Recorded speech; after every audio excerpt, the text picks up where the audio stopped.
As the space race moves into the 70s, the Soviets make a big new move.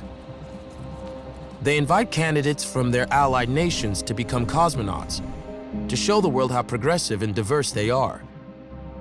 It's part of what they call the Intercosmos program. In 1978, one of the Intercosmos candidates chosen is pilot Arnaldo Tamayo Mendez from Cuba.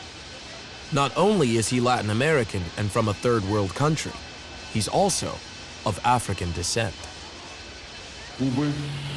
Arnaldo Tamayo Mendez. Cuando la comisión oficialmente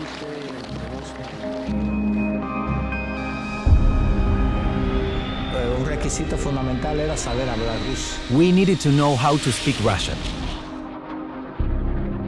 Entre 8 o 10 años de experiencia. You needed between 8 and 10 years of flight experience and a flawless flight record. And your health, mentally and physically, had to be above and beyond. And I was one of the 41 Cuban pilots who met all of those requirements.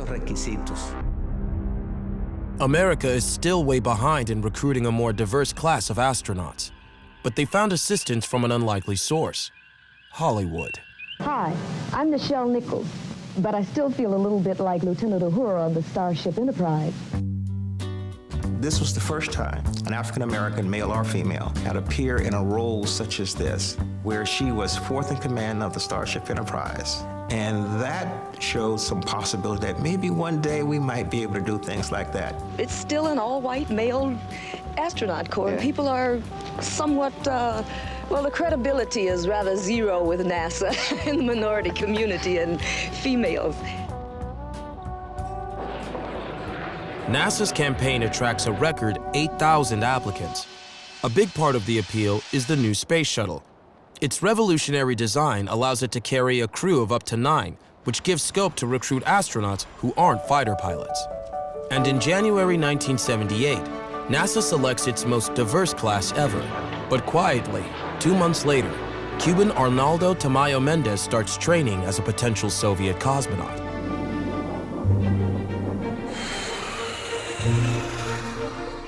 Arnaldo Tamayo Mendez is an unlikely candidate to make history.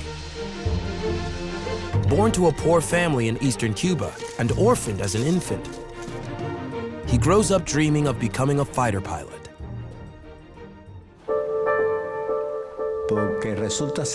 Well, you know, I grew up close to the US Naval Base in Guantanamo.